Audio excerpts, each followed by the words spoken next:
Jadi yang pertama dibikin segitiga dulu.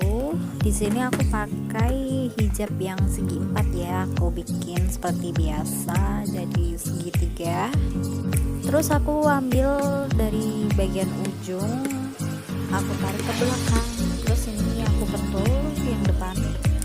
Terus ini aku ke belakangin, habis itu aku ke depanin, terus aku pentul lagi.